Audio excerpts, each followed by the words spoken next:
हमें उस colourful stone की कहानी दिखाई गई। एक दिन लूकी जब अपने भाइयों के साथ बारिश में खेलने गया तो वहाँ रेनबो निकली हुई थी। ये लोग रेनबो का स्टार्ट देखना चाहते थे और जब वहाँ पे गए तो उन्हें यहाँ पर वो कलरफुल पत्थर दिखा। उठाते ही उसे भी वही आवाज सुनाई दी कि वो अपनी कोई विश मांगे। लूगी ने बहुत ही बच्चों वाली विश मांगी कि उसकी पॉकेट से कभी चॉकलेट्स ना खत्म हो और तभी उसके पॉकेट से तेजी से चॉकलेट्स निकलने लगी। लूगी को जब एहसास हुआ कि उसकी विश पूरी हो गई है और ये पत्थर उनकी विशेस पूरी कर रहा है तो उसने अपना वहम दूर करने के लिए एक और विश मांगी और कहा कि यहाँ पे एक किला बन जाए जिसके इर्द गिर्द तालाब हो और उसमें सांप और बहुत सारे मगरमच्छ हों। उसके कहते ही यहाँ पर जमीन से एक बहुत बड़ा किला उगाया। हैरान हुए उसके भाइयों को भी अब ये पत्थर चाहिए था। वो लूगी से पत्थर छीनने लगे और इस चक्कर में पत्थर जाकर तालाब में ही गिर गया। ये लोग नीचे जब पत्थर लेने गए तो इन्हें पता चला कि वो पत्थर तो मगरमच्छ के मुंह के ऊपर गिरा हुआ था। लूगी ने जैसे ही वो पत्थर उठाया तो मगरमच्छ ने उसे खा लिया। मगरमच्छ के पेट से बाहर निकलने पर उसने देखा कि उसके भाई के पीछे बहुत सारे सांप पड़ चुके थे। उसने हाथ में पकड़े हुए पत्थर से विश मांगी कि यहाँ के सारे सांप गायब हो जाएं और ऐसे उसके भाई की जान बच गई। लेकिन इस सब के दरमियान में उसने देखा कि उसके पॉकेट में उसका होमवर्क था। वो मगरमच्छ के मुंह में वो स्टोन लेके गया था। तब मगरमच्छ ने भी एक विश मांगी थी कि वो लोग 2 टांगों पे चलने लग जाएं और उनकी भी विश पूरी हो गई। अब दोनों पांवों पे चलने वाले ये मगरमच्छ उनके पीछे पड़ गए। तो लूगी ने एक और विश मांगी कि ये लोग उड़कर फोर्ट्रेस के ऊपर चले जाएं। उनकी विश पूरी करने के लिए यहाँ पर एक बहुत बड़ा बैट आ गया जो इनको उड़ाकर फोर्ट्रेस के ऊपर ले गया।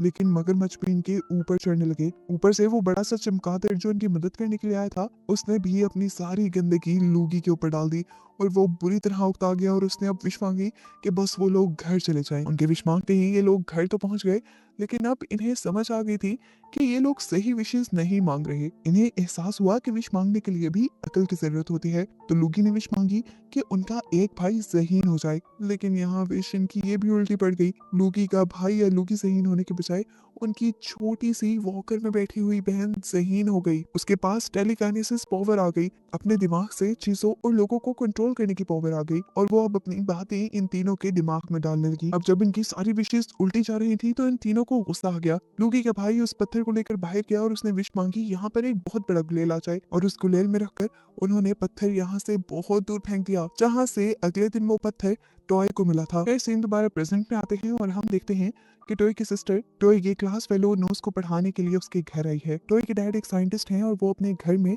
जर्म्स यानी जरासीम आने नहीं देते। टॉय की सिस्टर तो क्या किसी को भी उनके घर में आने से पहले पूरी तरह सैनिटाइज करना पड़ता और उसे चॉकलेट ऑफर की। टॉय ने लेने से मना कर दिया और इसी दौरान लोगी के भाई आकर लोगी को यहाँ से ले जाते हैं। वो जब लोगी को घसीटते हुए यहाँ से लेकर जा रहे थे तो टॉय ने देखा कि लगातार उसकी पैंट से चॉकलेट्स निकल रही थी। स्कूल ऑफ हो गया तो टॉय घर के लिए निकल गया लेकिन तब भी बुरे लड़के उसके पीछे पड़ गए उसे तंग करने के लिए। उनसे बचने के लिए जब उसने रास्ता बदला तो इस रास्ते पर भी उन लोगों ने छोटे छोटे फायर क्रैकर्स रखे हुए थे जिनसे वो डर गया और फिर ऊपर दरख्त के ऊपर चढ़ गया। यहाँ पर भी इन बच्चों ने टॉय की जान नहीं छोड़ी और उसे पत्थर मारने लगे यहाँ तक कि वो बेहोश होकर नीचे गिर गया। उसे जब होश आया तो उसने देखा कि उसके सर के नीचे एक कलरफुल पत्थर था जिसे उसने उठा लिया और उसे एक अजीब आवाज सुनाई दी जिसने उससे विश मांगने को कहा। टॉय डरा भी लेकिन फिर उसने विश मांगी कि काश मेरे कुछ दोस्त होते। उसके ये कहते ही यहाँ पर छोटे छोटे एलियंस आ गए। इनको देखकर वो हैरान हुआ और इन्हें अपने साथ बैग में छुपाकर घर ले गया। घर जाते ही ये छोटे एलियन उसके बैग से निकल गए और किचन में जाकर उसके लिए खाना बनाने लगे। उनका बनाया खाना टॉय को बहुत पसंद आया। इसके बाद टॉय उन एलियंस को लेकर अपने कमरे में चला गया। उन एलियंस ने टॉय का सारा काम कर दिया, सारा कमरा साफ कर दिया, यहाँ तक कि उसके दांत सीधे करके उसके ब्रेसेस भी उतार दिए जिसकी वजह से लोग उसका मजाक उड़ाते थे। इसी दौरान हम देखते हैं कि टॉय की सिस्टर यहाँ आई जो फोन पे अपने बॉयफ्रेंड से लड़ाई कर रही थी। उसे देखते ही ये सारे एलियंस छुप गए लेकिन की ढूंढते हुए टॉय की सिस्टर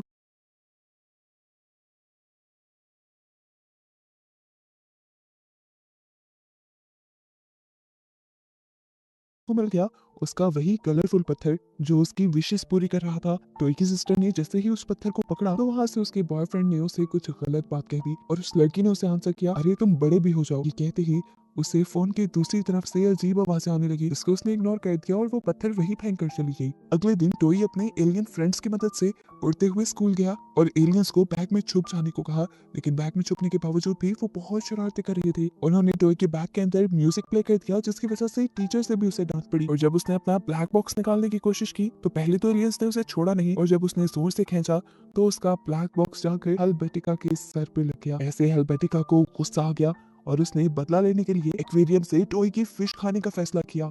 हेल्वेटिका ने जैसे मछली खाने के लिए मुंह में डाली तो टॉय भाग कर आया उसके मुंह से मछली को निकालने के लिए, और जैसे ही उसने उसके पेट को पकड़ा तो वो दोनों टॉय की पावर की मदद से खिड़की से नीचे गिर गए। टॉय के एलियंस ने उस मछली को रेस्क्यू करके एक्वेरियम में डाल दिया, लेकिन ये दोनों अब नीचे गिर चुके थे। मछली को रेस्क्यू करने के बाद एलियंस टॉय के पीछे गए, जहां उन्होंने ग्राउंड में टॉय के दुश्मनों को देख लिया और उनको अच्छा सबक सिखाया। अब हेल्वेटिका और टॉय दोनों हॉस्पिटल में एडमिट थे। उनके दोनों बाजू टूट चुके थे, जिसकी वजह से दोनों को ही प्लास्टर लगा हुआ था। दोनों एक जैसी हरकतें करते थे, ऐसे में दोनों एक दूसरे के दोस्त बनने लगे। आज जब टॉय के सिस्टर उनके घर आई, अब इनका अच्छा दोस्त बन गया था। अपने भाई का कलरफुल पत्थर मिल गया, जिसे उठाकर वो अंदर आ गई। वही पत्थर नोज को पसंद आ गया और नोज ने वो पत्थर अपने पास रख लिया। इतने में ही टॉय भी लोगी के साथ अपना पत्थर ढूंढने के लिए नोज के घर तक आ गया, लेकिन नोज इन दोनों से नाराज था क्योंकि वो काफी टाइम पहले उससे दोस्ती तोड़ चुके थे। टॉय ने माफी मांगी और उससे अपने कलरफुल पत्थर के बारे में पूछा, तो नोज ने साफ इनकार कर दिया कि उसने ऐसा पत्थर बिल्कुल नहीं देखा। घर आकर अब टॉय ने उस पत्थर को उठाया और बोला, काश मेरे डैड के एक्सपेरिमेंट काम करने लगे। ये कहते ही हमें उसके डैड के लैब से कुछ अजीब आवाजें सुनाई देने लगी।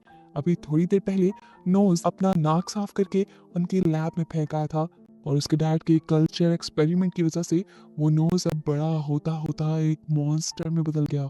ये आवाजें क्योंकि नोज सुन चुका था, उसे लगा कि उसके डैड एक्सपेरिमेंट करते हुए सो गए हैं, इसलिए वो उनकी लैब में गया। जबकि बाहर हमने देखा कि लोगी और टॉय विंडो तोड़कर उनके घर में आने की कोशिश कर रहे थे, क्योंकि उन्हें लग रहा था कि नोज ने झूठ बोला है। नोज के डैड ने इनको सीसीटीवी से देख लिया और इनको पकड़कर सैनिटाइज करने लग गए, और इतने में ही दिखाया गया कि वो बड़ा सा मॉन्स्टर लैब से निकलकर बाहर आ गया। नोज के हाथ में जो पत्थर था उसके ऊपर टॉय और लोगी की नजर पड़ गई, और जब वो उससे पत्थर खींचने लगे तो पत्थर उड़कर मॉन्स्टर के मुंह के अंदर चला गया। उसे देखते ही डॉक्टर भी हैरान हो गए कि ये आया कहाँ से था। ये तो वो जानते थे कि इनके लैब से इनके किसी एक्सपेरिमेंट से ये बना है। अब इससे पहले कि ये इनके ऊपर हमला कर देता, यहाँ पर डॉक्टर अपने आगे कांच की दीवार खड़ी कर देते हैं, लेकिन ये मॉन्स्टर इस कांच की दीवार को भी तोड़ देता है। यहाँ हमें पता चला कि नोज एक बहुत ही अजीब काम करता था। वो अपने नाक से निकला हुआ गंद खा जाता था, और इसी चीज का बदला लेने के लिए ये मॉन्स्टर अब उसके पीछे पड़ा हुआ था। यहाँ सब लोग इस मॉन्स्टर से बचने के लिए उससे दूर जाने लगे, लेकिन टॉय ऐसे जाने वाला नहीं था। उसे तो अपना वो कलरफुल पत्थर चाहिए था, जिसके लिए वो मॉन्स्टर के पास चला गया, और मॉन्स्टर ने उसे उठाकर ऊपर उछाल दिया। इससे पहले कि वो मॉन्स्टर को खा जाता, यहाँ पर नोज अपने नाक से ऑर्गन निकाल कर उस मॉन्स्टर को धमकी देता है, बताओ खा जाओ तुम्हारे साथियों को या मेरे दोस्त को छोड़ोगे। मॉन्स्टर को अपने साथियों की जान बचानी थी, इसलिए उसने नोज के साथी को छोड़ दिया। ये लोग घर के बाहर की तरफ भागे, लेकिन मॉन्स्टर भी बाहर आ गया, और अब मॉन्स्टर इससे पहले कि दुनिया को नजर आता या इनको ही खा जाता, पीछे से ठीक वक्त पर प्रोफेसर डॉक्टर आकर उसे अपनी एक गन से छोटा करके एक जार के अंदर कैद कर देते हैं। इस भागम दौड़ी के चक्कर में नोज कीचड़ में भी गिर गया था, लेकिन खैर अब ब्लूकी और टॉय को अपना पत्थर मिल गया और वो यहाँ से भाग गए। पत्थर लेकर टॉय अब अपने घर पे आ चुका था, जहाँ हमें दिखाया गया कि उसके मॉम डैड ब्लैक नामी एक कंपनी की किसी मीटिंग के अंदर जा रहे हैं, जहां दोनों में से एक को कंपनी का पार्टनर बनना था।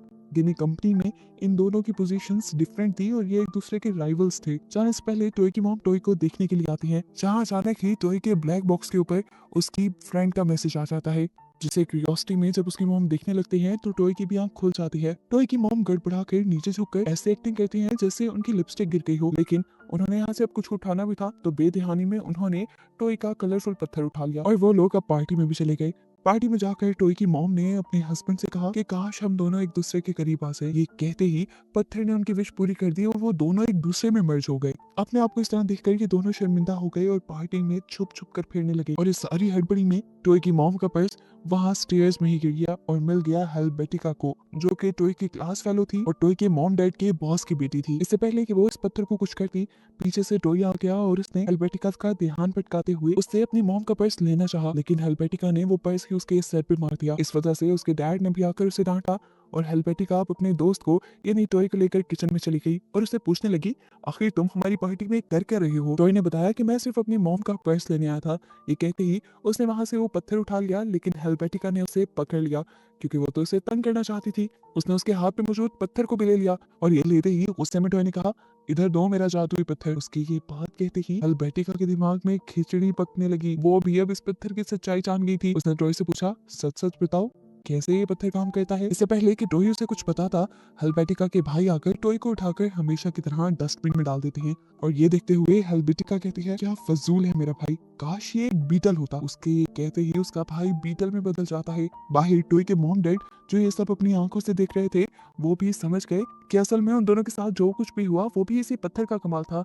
ये पत्थर जादुई था और अब उन्हें नॉर्मल होने के लिए इस पत्थर की जरूरत थी। इधर टोई भी डस्टबिन को लेकर सीधा हुआ तो उसकी टक्कर हो गई हेल्वेटिका से और हेल्वेटिका के हाथ में मौजूद वो पत्थर गिर गया वेटर की ट्रे में और ये खाना चाह रहा था हेल्वेटिका के डैड के पास, जिन्होंने उस पत्थर को जेली समझ के खाने के लिए उठा लिया। अब तभी पार्टी के अंदर उस पत्थर को ढूंढने के लिए टोई के मॉम डैड आ गए जो एक साथ लगे हुए थे। उनको देखकर उनके बॉस ने कहा, आप लोग अलग अलग होकर मेरे पास आए। लेकिन वो कैसे अलग होते। तो मजाक उड़ाने के लिए हेल्वेटिका के डैड ने कह दिया, अरे मुझे तो बहुत अच्छा लग रहा है कि तुम दोनों ऐसे हो।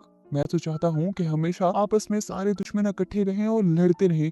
उसके ये कहते ही उसकी ये विश पूरी हो गई और यहाँ मौजूद हर दुश्मन एक दूसरे से लड़ने लग गया। यहाँ तक कि हेल्वेटिका और टॉय भी। यहाँ पर हड़बड़ी मच गई और अब हेल्वेटिका के डैड से उसका वेटर टकरा और उसके हाथ से भी वो पत्थर गिरकर दूर चला गया, जिसे टॉय की मॉम ने पकड़ भी लिया। लेकिन इससे पहले कि वो विश मांगती, पत्थर आकर उनके हाथ से हेल्वेटिका ले लेती है। वो पत्थर को लेकर अपने डैड के पास जाती है और उसकी पावर्स को बताने की कोशिश करती है, लेकिन उसके डैड समझ रहे थे कि हेल्वेटिका कोई फजूल बात करने के लिए आई है। हेल्वेटिका को ये देखकर गुस्सा आ गया और उसने कहा, डैड कान खोल कर मेरी बात सुने। उसके कहते ही उसके डैड के कान भी बड़े बड़े हो गए।